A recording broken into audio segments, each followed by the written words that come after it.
Hi, it's Nicole for Simple Stories, and today I am playing with the new Game Night collection. This is so bright, so fun. I think if you purchased and enjoyed fun times, this is right up there with that collection as far as the vibes and the feeling and the colors. I am using a sketch. I will link it down below in the description box. It is paid content, so I can't show it in the video. I accidentally will have it on my desk, but I went ahead and covered it with a white box, which you guys will see here in a little bit. And the sketch has a like tilted or slanted type design on it. So to get started, I'm going through the different papers from the 12 by 12 collection pack. And I tried to find some stuff that was maybe leaning into like colors of the rainbow, and really kind of leaning into those fun B-sides while also looking at like that fun stripe and some of those bold like icons with the dice. I am using this black polka dot pattern as my main base, and then I'm going to create the center panel here, which is about 11 by 11, I think, and attach the strips directly to that. And I did struggle a little bit just trying to come up with a order of the patterns that I liked. I like to put my adhesive on the back of the paper and just lightly tack it down. Because I shift paper around quite a bit, I won't really kind of burnish it or push it in really good until I'm satisfied where everything is going to go. And then I went ahead, trimmed off the overhang, brought in some liquid glue to really tack down some of the strips that get kind of really skinny and pointed just from that tilted design that I'm working with. And I love how all of these patterns are looking together. And normally I would do my hand stitching once everything is attached to the main layout. However, in this case, I kind of goofed up. I ended up cutting off like the white cardstock that I was using, and here you can see it sitting on that multicolored polka dot background, and for me it just wasn't standing out enough. And I really felt like it needed that like strong white border to sort of help it just have a little bit more interest, dimension. I don't know what the word is. I couldn't see it very well. So I am going to mat all of those strips on another sheet of white pattern paper here in a minute as well. Now for my photos, I want to give you guys a little bit of a tip. If you're using something that has a tilted strip of photos like this, my suggestion is to go ahead and attach your photos to the cardstock in that tilted manner instead of putting it straight on the cardstock and then tilting the cardstock on the layout, because you're not going to span that 12 inches. If you go ahead and tilt the photos directly onto the photo like I'm doing here, and then just cut off the overhang of the actual photos, you'll then trim along the edges, mimicking that angle, and it will end up being 12 inches in height, if that makes sense. Sometimes when you're looking at a sketch that has things slanted at an angle, your first instinct can be to just cut things square and then manually manipulate them on the layout. I was really glad that I thought about this for a second and thought, you know what, if I go ahead and just build it onto that and then cut it off of it, it will be 12 inches. Here's where I'm going to bring in that white paper, and I just really like that like pop of white that the frame is going to bring to it. Now, if I stitch directly onto the background, that is going to be 4 layers, and that's a little more than I want to stitch through. I did go ahead and bring in that same background pattern from the 6x8 paper pad to mat this smaller photo and just kind of bring in, again, another image or another instance of that pattern. once I have this where I like it, before I mark out my stitching, I want to go through and look at the embellishments and kind of see what my game plan is going to be, where I think I'm going to put things.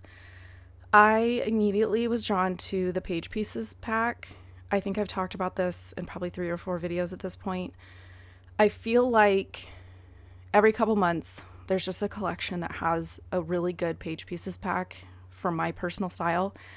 And it's just a fun way to use everything in a pack on one layout. I know it's going to be balanced based on the sizes of the elements. I know I'm going to have a title. I'm going to have somewhere to put journaling. I'm going to have small detail pieces. And everything's going to be contained within that one pack. So I decided to just stick with it. I was really liking everything that was in here. And so basically doing like a dry run, making sure everything's going to fit, making sure that I have enough of what I think I want to fill in with.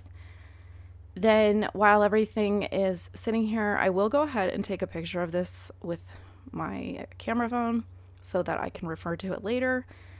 And then I'm going to start marking out my pencil lines for stitching while everything is laid out here, because I can just take a pencil and draw some marks to indicate where my photos are going to go, where some of the larger die cuts are going to go. That way I don't actually need to stitch that area and I can save a little bit of time. And those pieces won't have to be like glued across dimensional thread. So they'll kind of be tacked down to the layout a little bit better. So I'm going to go through and just draw some pencil lines on here and then do some tone-on-tone stitching off camera. And then once I come back, everything is stitched. You can see those open gaps that I have. Because I didn't stitch directly onto my layout base, I am going to ensure that this attaches really well with both dry adhesive and add in some liquid adhesive as well. Going to go ahead and attach that strip of photos after I erase my little pencil marks. And then from here on out, it's going to be really quick and really easy to finish this because I did that dry run. I took a photo, so I have that to refer to off to the side and just kind of make sure that everything is falling in between the open stitching marks, because again, I've erased those pencil lines. But I can figure out where things go between the photo and the fact that there's no stitching in certain places. And then I feel like for me, I would say the longest time spent on this like section of a layout is just putting foam adhesive on the back of things. So this is when I will put on a show, I'll put on an audiobook and just have some relaxing time putting foam adhesive on the back of things. I did go ahead off camera and ran that little label through my printer with some typed journaling. I get asked about that a lot, and it's one of those things that I have a couple dedicated videos on, but I also show it in a lot of videos. What I end up doing is I just measure the open area on that die cut piece, go over to Google Docs, type up what I want to say, shift the space in which the text resides to be smaller than what I've measured, print it out, hold the label over it. Sometimes I'll use like a light box or a window, my computer screen, kind of line it up. If you can't see through your die cut, you can mark off pencil lines and just mark the edges on that like test sheet, and then use some like washi tape to tape the die cut onto your paper and run it back through your printer. I will try and find, it's a really old video where I show doing it on die cuts like that, and I will link it down in the description box below. It is, again, it's really old, but it is the same thing, and once you do it once or twice, it's really easy to do. I went ahead and put foam adhesive behind all of these little, I think they're called jacks, and I sprinkled those in like the color zones. So like the blue and the green ones were down underneath the title, and then the other colors were up where the coordinating strip of pattern paper landed on the layout. And I felt like that was just kind of a nod to my favorite like tone on tone embellishing. I did that along the Game On title as well, and then everything else I just scattered where I felt like it looked good to my eye. Gonna go ahead and flip it over, cut off the overhang, and for my date crew, I don't remember at this point in the process if I dated this layout, but caveat, the games that we were playing, the people that we were hanging out with, this was right after Thanksgiving dinner, so this is basically going to be a companion page to my Thanksgiving layout for this year. I can't think of what year this is. That one I know for sure has a date on it, so it's going to go with it. So I may just go ahead and like pencil the date on the back so that when I put it away, I'll know. So with that is my completed layout. I hope you take a look at game night and all the fun parts and pieces in this collection. I can't wait to pull this one out again. I would love for you to subscribe if you're new here. Go ahead and hit that thumbs up and leave me a comment down below, even just a simple emoji to let me know that you've watched the video and you enjoyed my content. I'll catch you guys later. Bye.